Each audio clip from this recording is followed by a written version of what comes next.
दोस्तों आज की इस वीडियो में हम बात करेंगे पिवट पॉइंट ट्रेडिंग स्ट्रेटजी के बारे में। पिवट पॉइंट इंडिकेटर हमें ऑटोमेटिकली सपोर्ट एंड रेजिस्टेंस दे देता है। आपको चार्ट पर पिवट पॉइंट की बहुत सारी लाइंस देखने को मिलेंगी, जैसे कि ये पिवट की लाइन है और इसके ऊपर R1, R2 और R3 हैं और इसी तरह से पिवट के नीचे S1, S2 और S3 हैं। इस इंडिकेटर को चार्ट पर अप्लाई करने के लिए सबसे पहले आपको इंडिकेटर्स पर क्लिक करना है और यहाँ पर पिवट पॉइंट सर्च कर इसे अप्लाई कर लेना है। इसकी एक्यूरेसी को फर्स्ट करने के लिए आपको इसकी सेटिंग्स पर क्लिक करना है और यहाँ पर आपको टाइम में फिबोनाची को सिलेक्ट कर लेना है और टाइम फ्रेम आपको डेली पर सिलेक्ट कर लेना है। इस इंडिकेटर को चार्ट पर समझने से पहले इसके एक दो एग्जांपल्स को समझ लेते हैं। जैसे यहाँ पर मार्केट प्राइस ऊपर की तरफ जा रहा है, फिर एक ऐसा लेवल आता है जहाँ से प्राइस नीचे गिरना शुरू होता है। अब जिस पॉइंट से प्राइस नीचे गिरना शुरू हुआ है वहाँ पर हम एक लाइन ड्रॉ करेंगे और इसे हम रेजिस्टेंस कहेंगे। अब प्राइस नीचे गिरने के बाद एक पॉइंट से वापस से बाउंस बैक करता है, यहाँ पर भी हम एक लाइन ड्रॉ करेंगे जिसे हम सपोर्ट कहेंगे।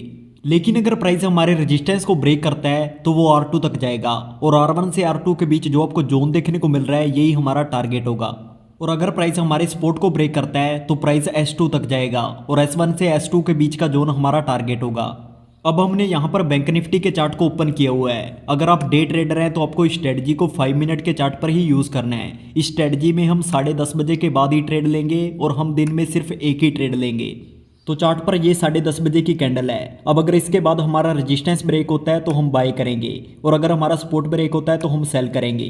तो यहाँ पर प्राइस ने हमारे रेजिस्टेंस को ब्रेक किया है तो यहाँ से हम एंट्री लेंगे और अगला रेजिस्टेंस हमारा टारगेट होगा। तो यहाँ पर हमें हमारा टारगेट मिल चुका है।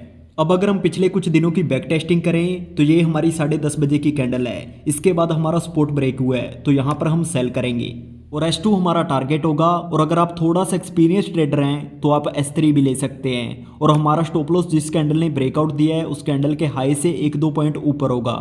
अब अगर हम और पीछे देखें तो मार्केट ने एक लंबे टाइम तक कोई भी ब्रेकआउट नहीं दिया है, लेकिन 2 बजे के बाद हमें एक ब्रेकआउट देखने को मिलता है। इस कैंडल ने हमारे सपोर्ट को ब्रेकआउट किया है तो यहाँ से हम एंट्री लेंगे और S2 हमारा टारगेट होगा। लेकिन एक चीज़ का ध्यान रखना, इस स्ट्रेटजी में हम दिन में सिर्फ एक ही ट्रेड लेंगे।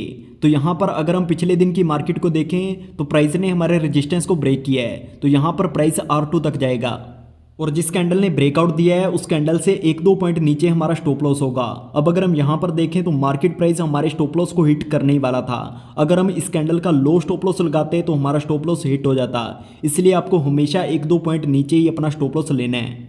तो अब एक लास्ट पिछले दिन की बैक टेस्टिंग और कर लेते हैं। तो अगर हम यहाँ पर देखें तो प्राइस पिवट पॉइंट से नीचे है, तो ऐसे में मैं आपको यही कहूँगा अगर मार्केट हफ्ते में एक आधा दिन ऐसा बिहेव करती है तो आपको कोई भी ट्रेड नहीं करना है।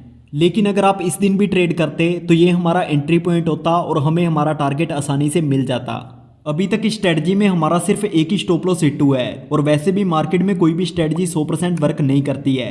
आई होप आपको ये सिंपल सी स्ट्रेटजी समझ में आ गई होगी। जब प्राइस 10:30 बजे के बाद हमारे रेजिस्टेंस या सपोर्ट को ब्रेक करता है तो हम एंट्री लेंगे और बाइंग साइड R2 हमारा टारगेट होगा और सेलिंग साइड S2 हमारा टारगेट होगा। तो अगर आपको ये वीडियो अच्छी लगी तो वीडियो को लाइक कर देना। फिर मिलेंगे ऐसी किसी नई इंटरेस्टिंग वीडियो के साथ।